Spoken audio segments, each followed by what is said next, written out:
Yagna and Krishna consciousness go well together. Lord Krishna, in his devotional form as Lord Chaitanya, is mentioned in the Srimad Bhagavatam 11.5.32 as follows, with special reference to the Sankirtan Yagna. Krishna Varnam Tvishaya Krishnam Sangopangastra Parishadam Yagyai Sankirtana Prayer Yajanti Hi Sumedasa. In this age of Kali, people who are endowed with sufficient intelligence will worship the Lord, who's accompanied by his associates by performance of Sankirtan Yagna. Other yajnas or sacrifices prescribed in the Vedic literatures are not easy to perform in this age of Kali. But the Sankirtan Yagna is easy and sublime for all purposes, as recommended in Bhagavad Gita, chapter 9, verse 14. So I'll read the verse again. Sahayagya prajashishtva puravacha prajapati anena prasavishyadvam eshavostvishta kamaduk. In the beginning of creation, the Lord of all creatures sent forth generations of men and demigods, along with sacrifices for Vishnu, and blessed them by saying, Be thou happy by this yajna, sacrifice, because its performance will bestow upon you everything desirable for living happily and achieving liberation.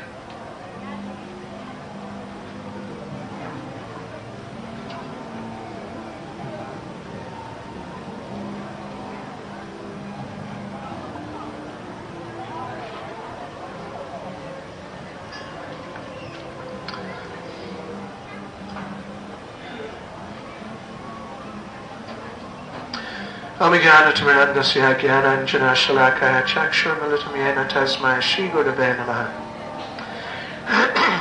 Sri Chaitanya Manobishtam Stapitam Yena Bhutale Swayam Rupikadamayam Dadati Swapadamdikam.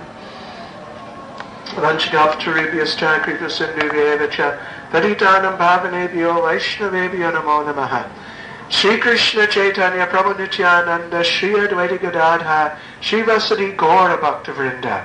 Hare Krishna, Krishna Krishna, Hare Hare, Hare Rama, Rama Rama, Hare Hare. So, yes, this is our questions and answers tent. So, shortly we'll answer some of the questions which the devotees, which you all have already submitted. Briefly, though, first of all, we'll talk a little bit about this verse and purport that we've just read. Bhagavad Gita chapter 3 verse 10. Our subject, preliminarily, our subject is Lord Chaitanya. And today, as we mentioned, we are celebrating, focusing on this occasion, the appearance anniversary of Lord Chaitanya. It is the, 516th, I think, 516th anniversary of the appearance of Lord Chaitanya. His appearance is very important because he is the Yuga Avatar. He is the form of the Lord who has descended in this age, this current age, the age of Kali, to establish what is the prescribed process of religion for this time, for this age. So, that is Lord Chaitanya. He appeared 516 years ago to inaugurate that particular process, which is the main process for our development of Krishna consciousness in this day and age in this time, the age of Kali. So what was that process that Lord Chaitanya inaugurated? We just read about that a little. That is the process called Sankirtan, Yagna. Yagna means sacrifice. Sankirtan means chanting the holy names together. Kirtan, I think many of you know because many of you are devotees. This word kirtan we use frequently, very regularly. Kirtan means the chanting of the holy names. But this is now Sankirtan. That is the process. Sankirtan. So what is that sang? What does that mean? It means Sangha. Sangha means in the association of others. Sadhu Sangha.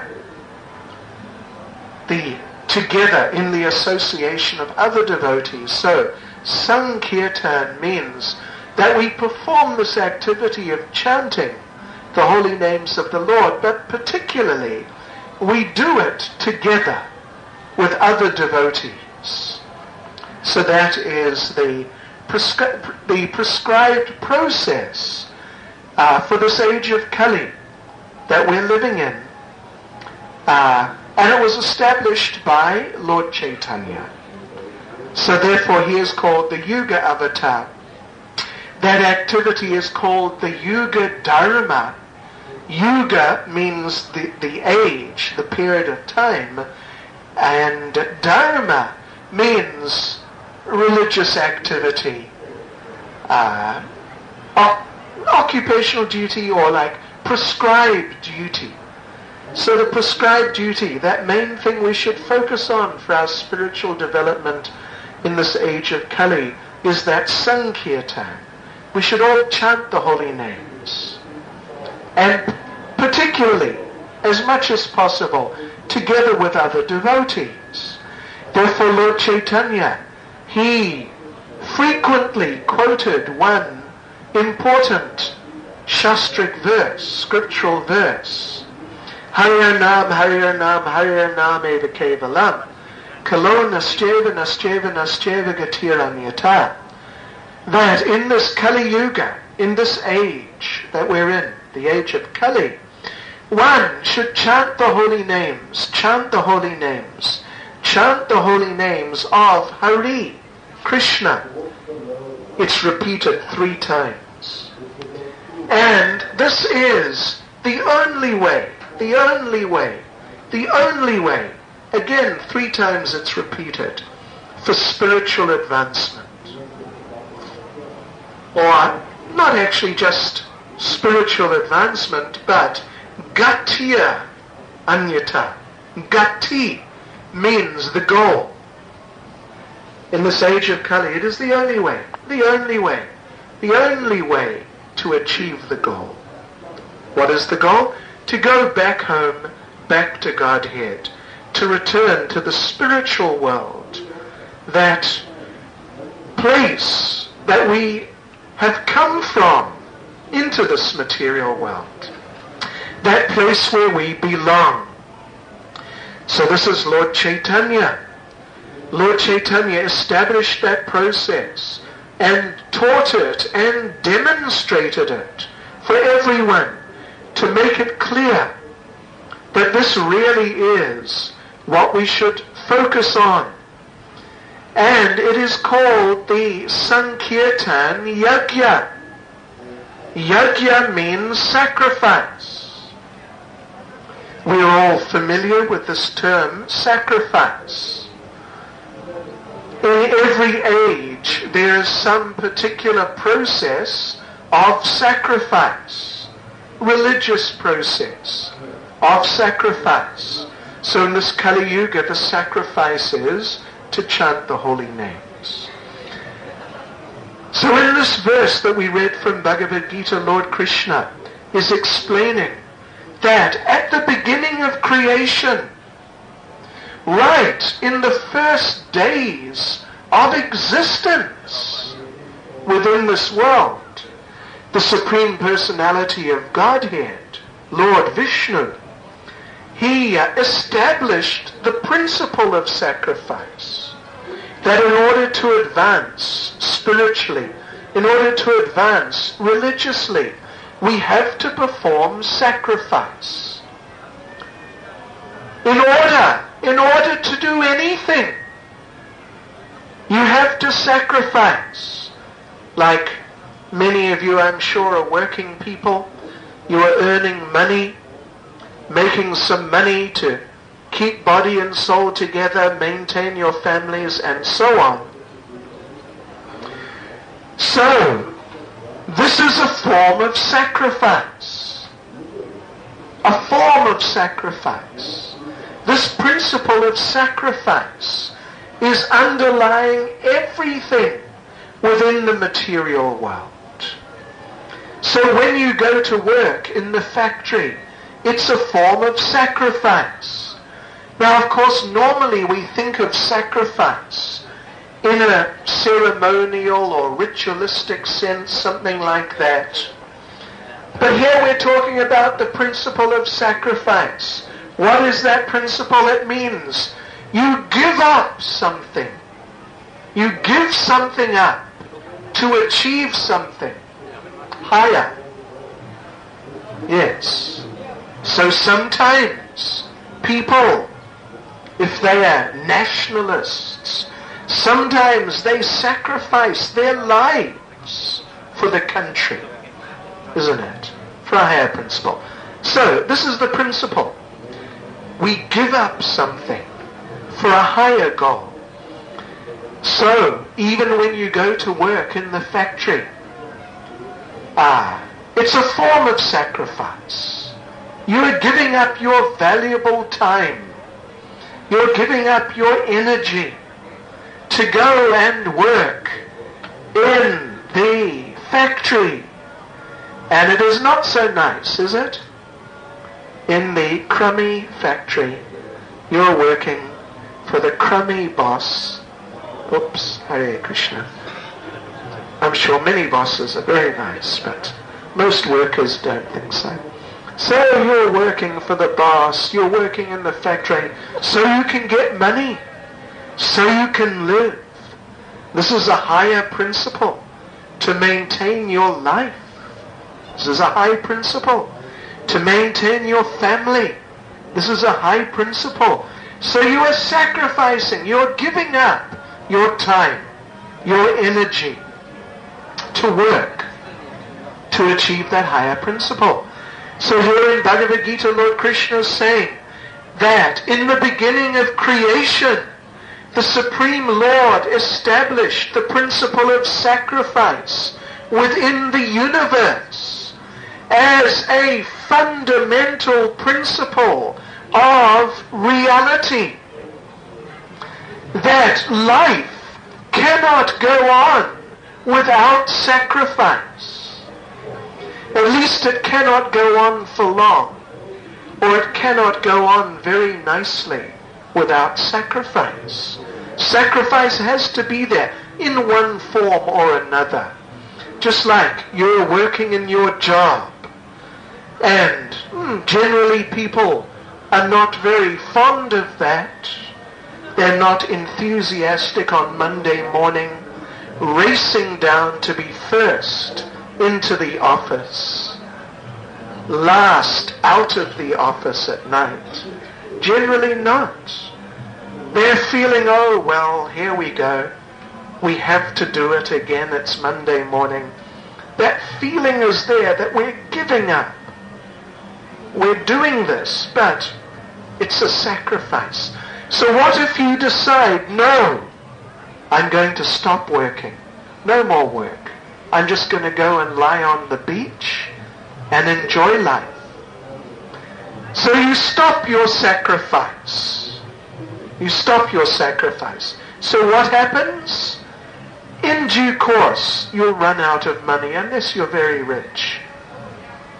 But generally the average person, in a little while you run out of money and your life just grinds to a halt, isn't it? You may die in due course. You may end up on the street like that. Your life could be ruined. Why? Because you stopped performing sacrifice, at least in the sense of the principle of giving up something, making some endeavor in order to achieve some higher goal. Yes. So this principle of sacrifice has to be there in order to achieve success. And just like another related example, you finish school, you may get matric, and then you decide to go and work to earn money. But you could go to university. Of course, that means you would have to sacrifice. All that money you could earn in the meantime if you went straight into working out of school. So you're sacrificing that. But it's to achieve a higher goal. So you get some higher education, and then in due course you'll reap a higher benefit. So, sacrifice, this principle, is very important. But the proper application of this principle, this we should understand. We are sacrificing our time to work in the factory or the office or wherever in order to live nicely and so on. But what is the end of that? The end of that is, in due course you retire, in due course you die, and you can't take any of it with you. So that is all, even though it's the principle of sacrifice is there, because it's being applied on the material platform. Therefore, ultimately in the long run, one finds it's a dead-end street, literally, because you die. But when we apply this principle of sacrifice in relation to Krishna, in relation to the Supreme Lord, then it brings that higher benefit is an eternal benefit. Yes. If we sacrifice our time to serve Krishna, then in the meantime, we may not get paid. Just look at me. I've been doing like that for the last 30 years. I never got paid anything for 30 years, would you? Can you believe it? Not 1 cent. Nothing. But I've never been in anxiety. Gosh, all my contemporaries are earning so much and becoming, big career people in some cases. One person who was in the same class as me in New Zealand, I was just there a couple of months ago. Every year they do a roundup, the 50 richest people in New Zealand. So this one fellow who was in the same class as me, he's about number 3 or number 4 in New Zealand, worth something like a few hundred million New Zealand dollars, like at least R1 billion, something like that. But, I saw that, but I wasn't thinking that, oh my gosh, what happened to me? I haven't got 1 cent. Nothing. I'm just alive, that's all. No, because we know, the devotees know, that through this sacrifice, we are accumulating benefit for that highest goal, which is eternal. My old school friend, Barry, he is the owner of American Express, New Zealand. So my friend Barry, he will not be able to take his few hundred million with him. Shortly. He's already 50. So given another 20 or 30 years, he won't be able to take 1 cent with him. Who knows where he'll go and what he'll get. But the devotees, they know Krishna. Krishna says that through janma karma chame divyam evam yo vedi tattvataha chatvadayam purnara janma naiti mam eti sorajana.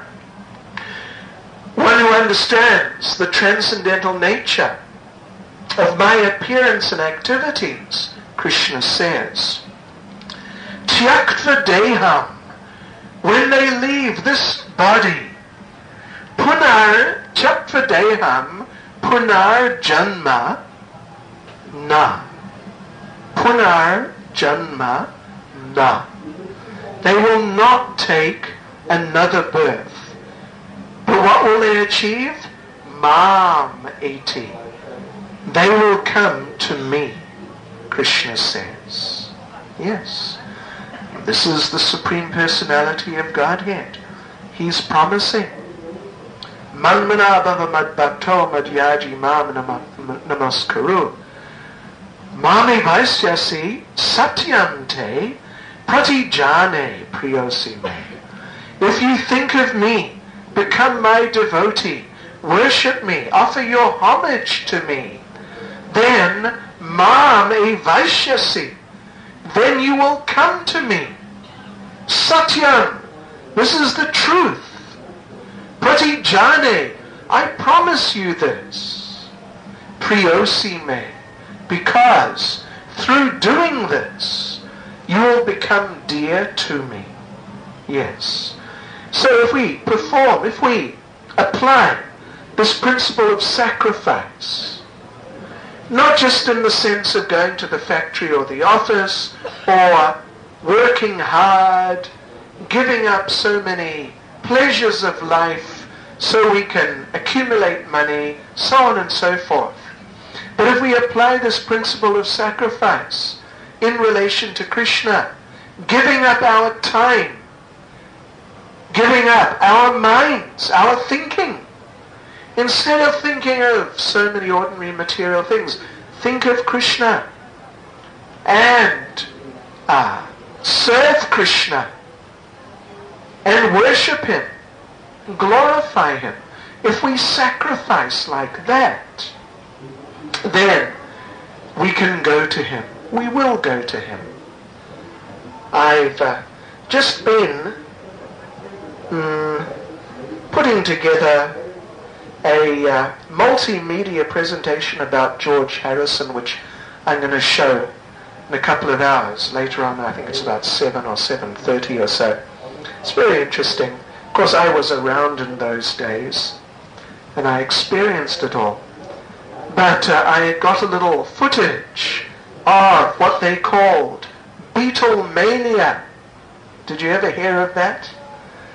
The people, particularly the young girls, but all the young people, just going a little hysterical when they would play their music.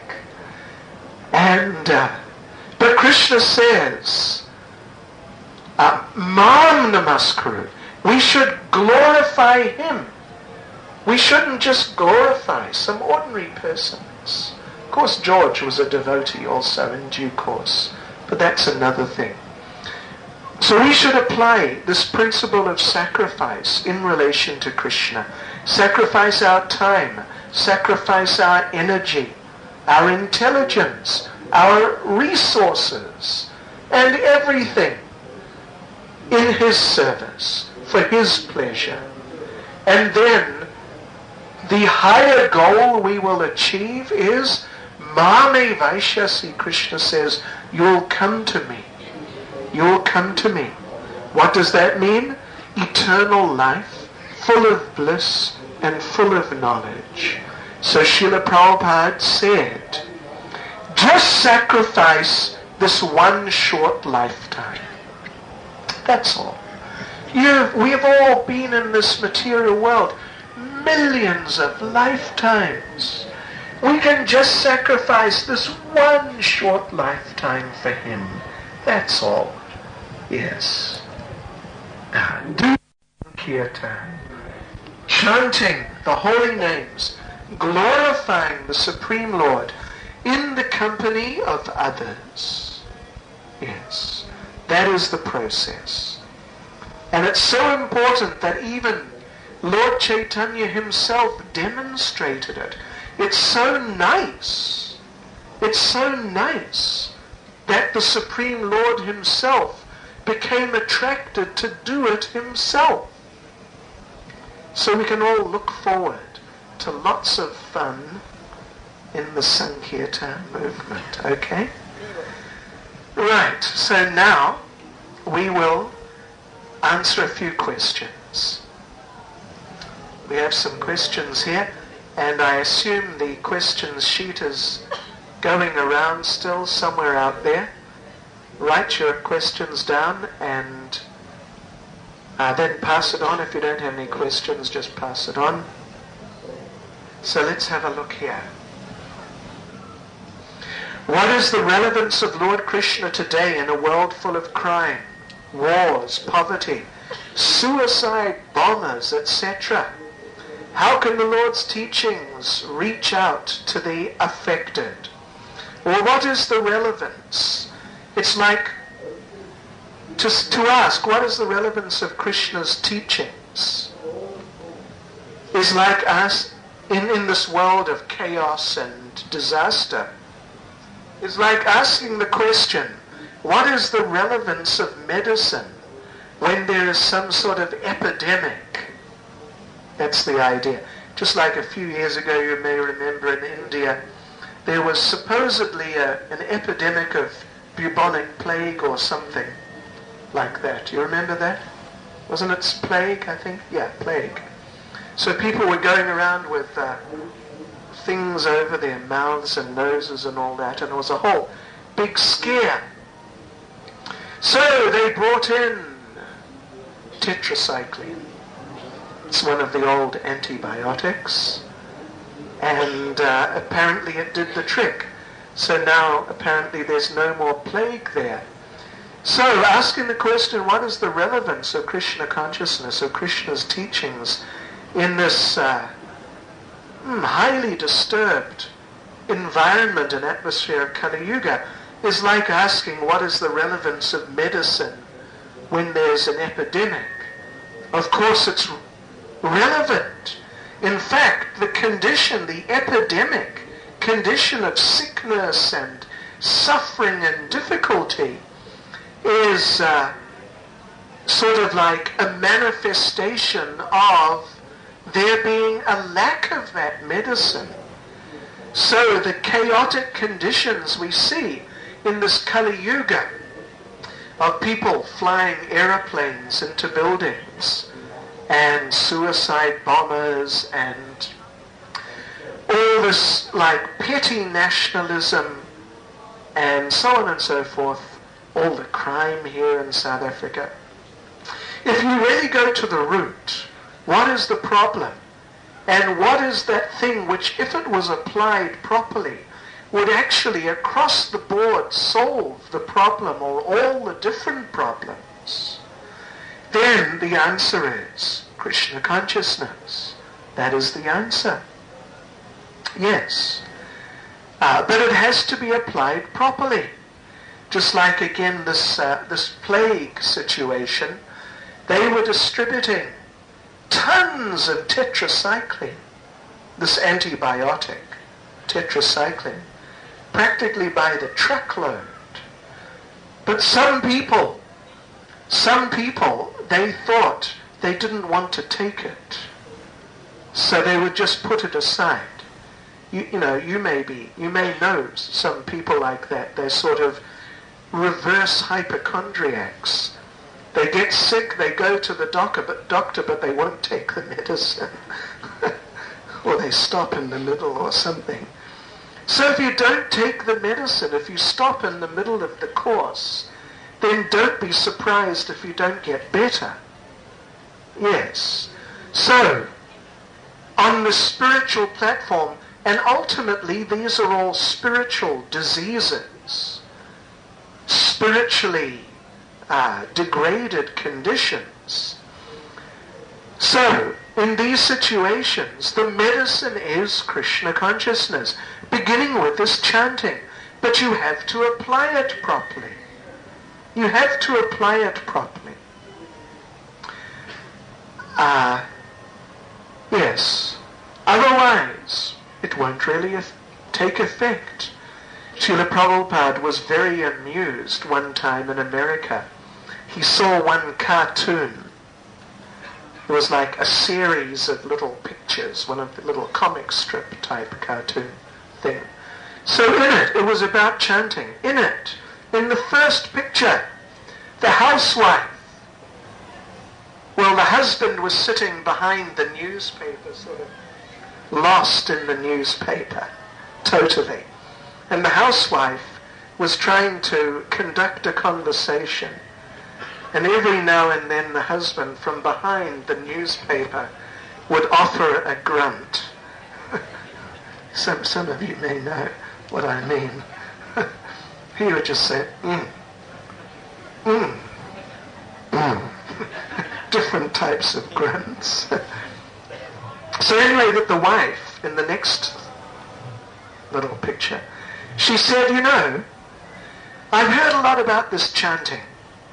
Hare Krishna, I've heard it's very nice. So the husband went, or something.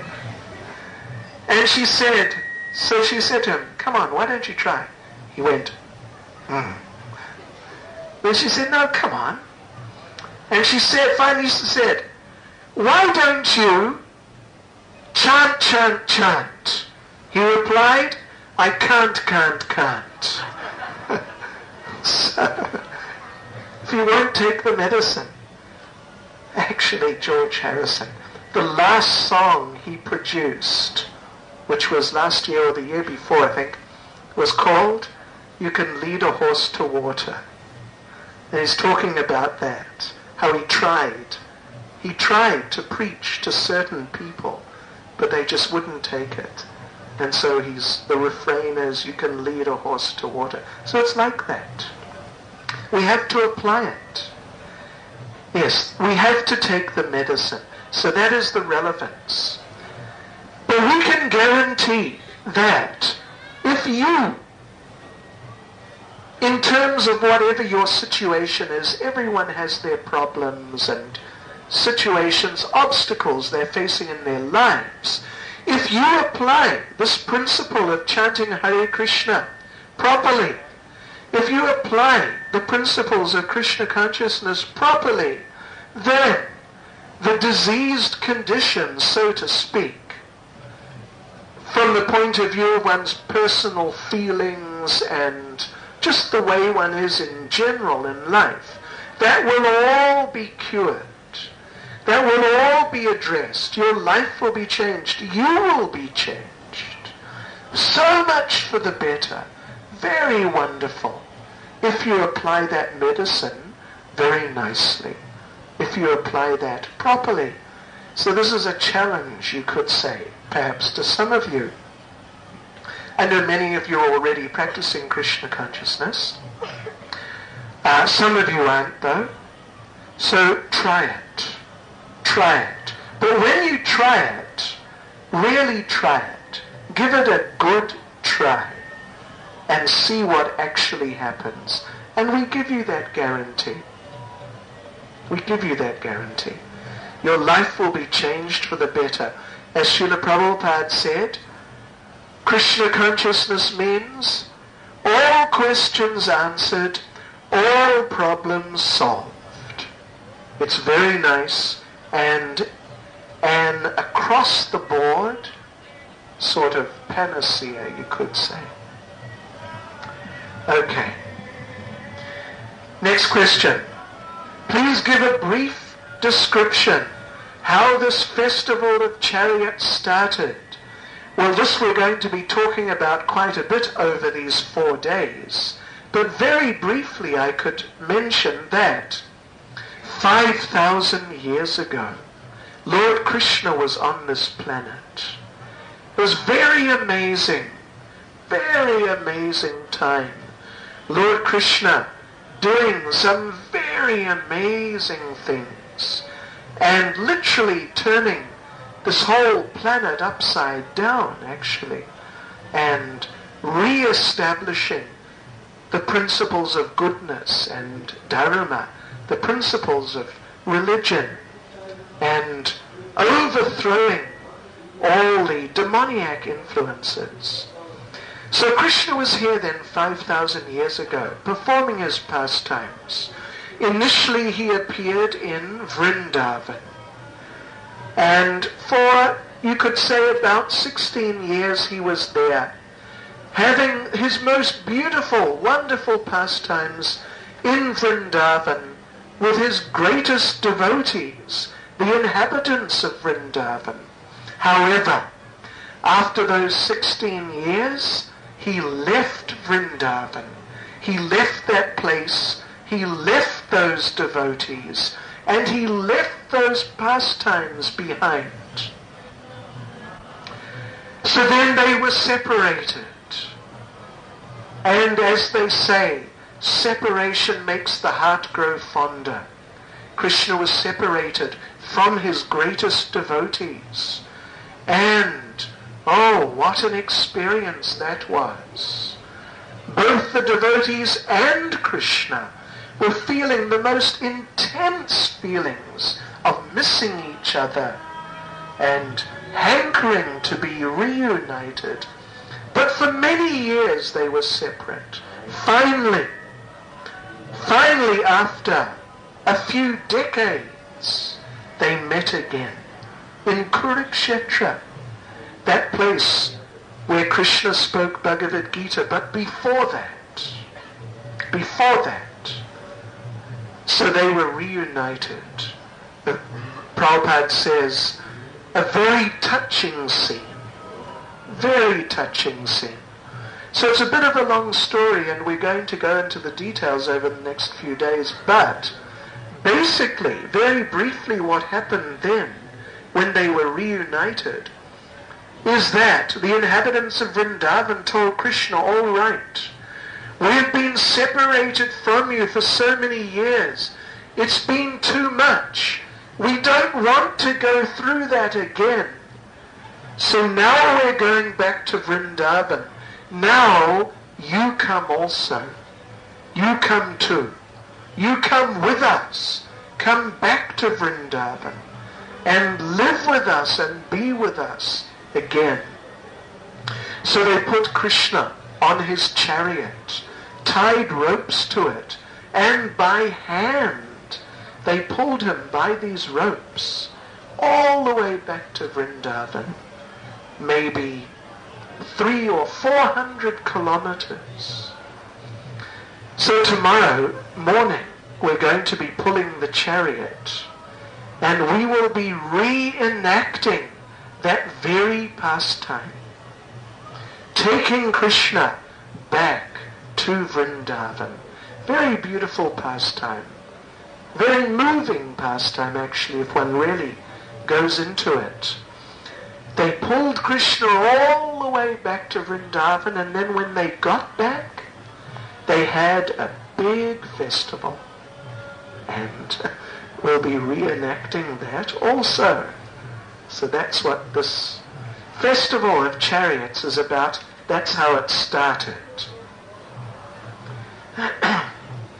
Can you please tell us more about the reincarnation of Lord Krishna as Kalki? Yes, well, we mentioned how Krishna appeared as Lord Chaitanya 516 years ago. So, actually, Krishna has appeared many times. Many times. And even in the future, he will appear many more times. In fact, in the Bhagavatam, it's stated that the incarnations of Krishna, the appearances of Krishna within this world, are so numerous. They're as numerous as the waves in the ocean. I don't know if you want to go out there, any of you volunteer to go out and make a count of all the waves between here and where? Australia or somewhere? Wherever the end of the ocean is. At least we can say there are very many. So many. Actually, you cannot really put a number on it. It's beyond our comprehension. Yes, so that is the idea. There's many incarnations, there's many appearances of Krishna as there are waves in the ocean means there's so many. There's too many. You cannot really put a number on it. So, the next incarnation of Krishna expected is Kalki. Kalki will appear at the end of this age. This is the Kali Yuga, we said. It's a degraded age. The Bhagavatam says, Prayanal Payusa Sabya Kalavismin Yuge Jana Manda Sumanda Matayo Manda Bhagya Hupadrita.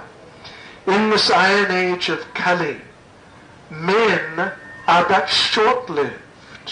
They're quarrelsome, lazy, misguided, unlucky, and above all, always disturbed. That's not a bad description, is it? Now this is coming from Scripture. Oftentimes people think that Scripture is something you're meant to believe in. You don't really know, but you just sort of accept it in a certain sense. That's called believing. So, but do we have to believe that statement? Is it a matter of believing? No, it's just a matter of having eyes, that's all, to see that in this age of Kali, people are short-lived. What is the average life expectancy here in South Africa? 45 years. Many of us here, including myself, are sort of beyond our time by those terms. But we shouldn't be. We shouldn't be. But it's Kali Yuga. People are short-lived. And they're quarrelsome, isn't it? So quarrelsome, my gosh. So much violence. Quarrelsome, misguided, accepting so many wrong things as being true, accepting so many politicians' promises. I mean, what foolishness. How long does it take to learn? Accepting so many quote-unquote avatars, so-called incarnations of God. Isn't it? Just amazing. Yeah. Quarrelsome, lazy. Oh, lazy. How about that? And unlucky. And above all, always disturbed. So you don't have to believe it. You just need eyes, that's all. And you can see it. It's a simple reality. Yes, so this is the Kali Yuga then. And at the end of the Kali Yuga, Krishna appears to finish it as Lord Kalki. He is the next incarnation of Krishna. He is what is called a Shaktivesh avatar.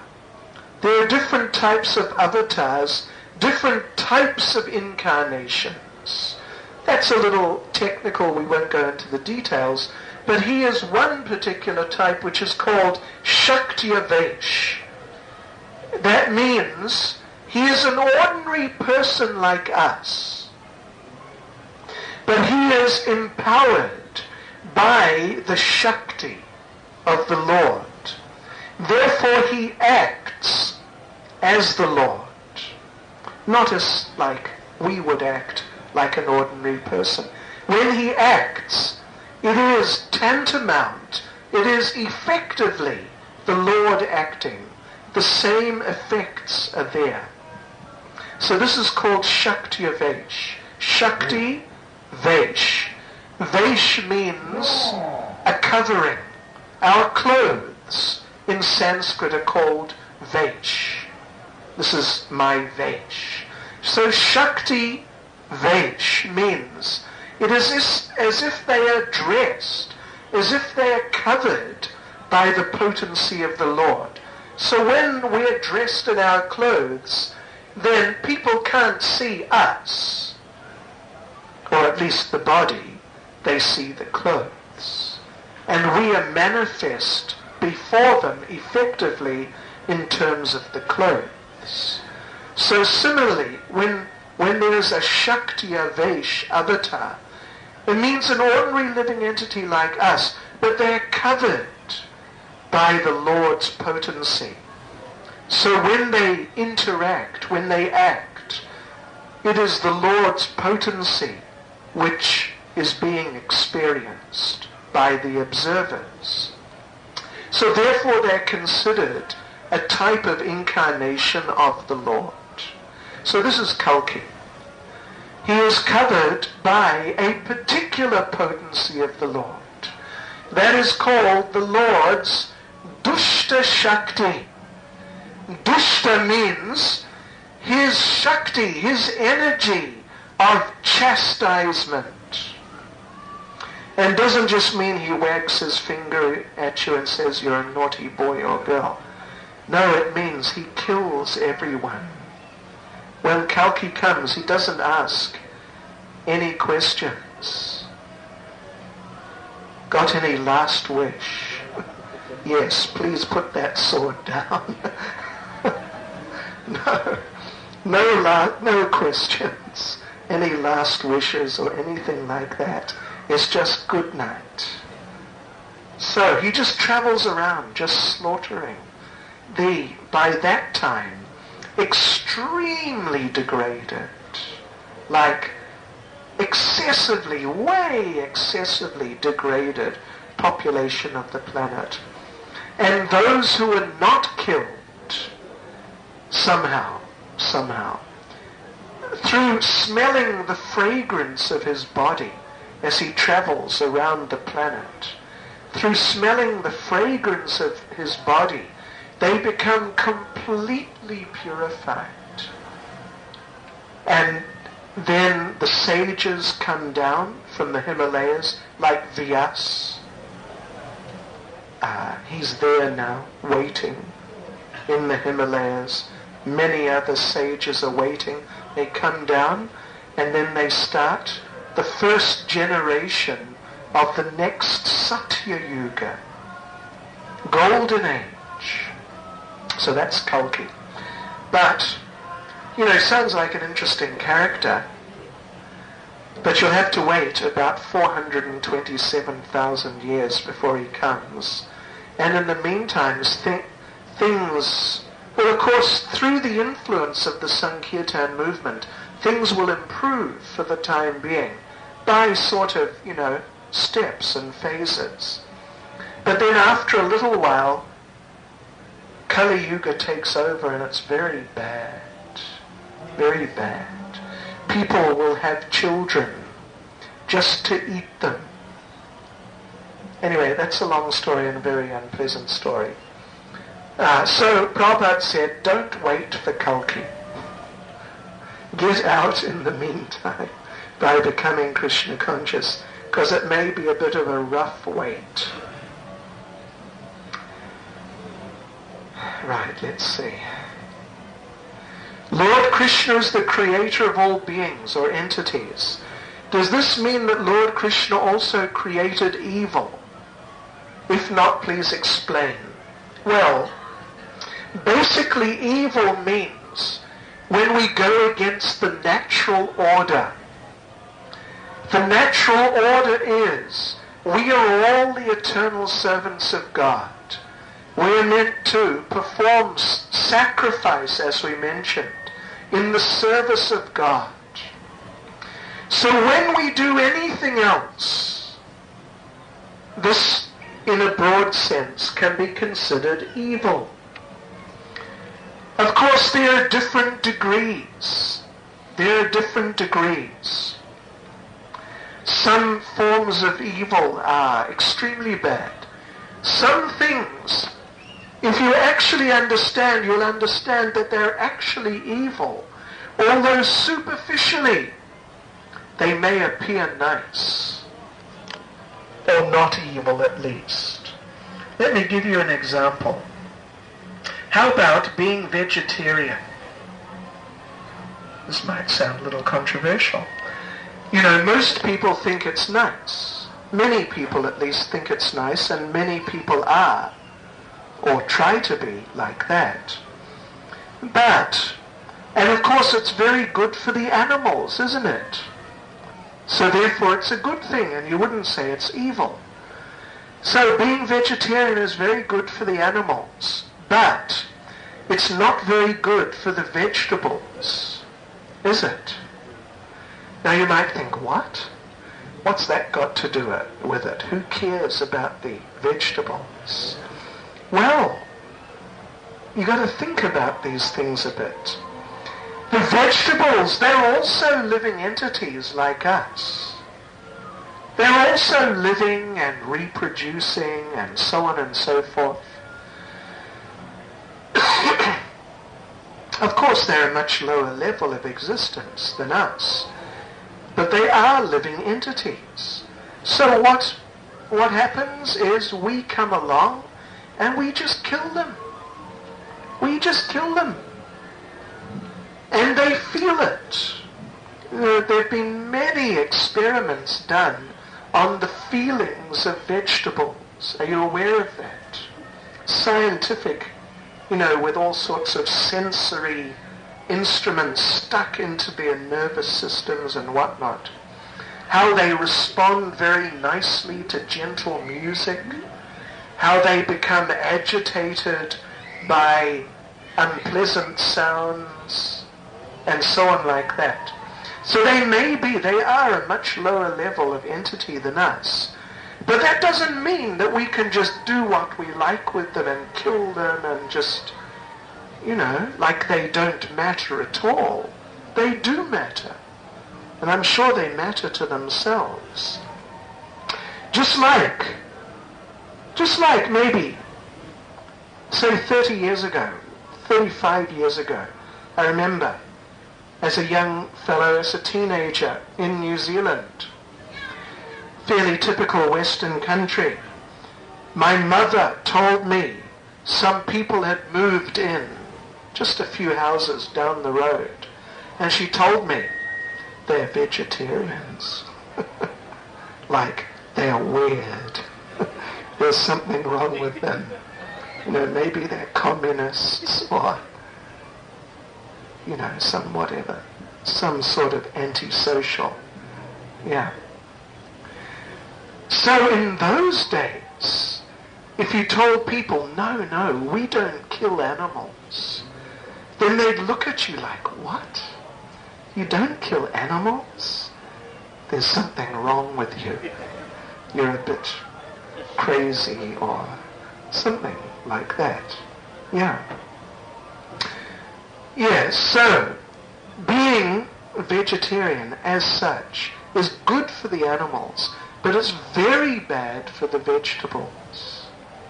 And as one becomes a little more sensitive in consciousness, one begins to appreciate like this. Yeah. How there is life everywhere, and life should be respected. I'll give you a very practical example. In our temple in Vrindavan, I think some of you have been there.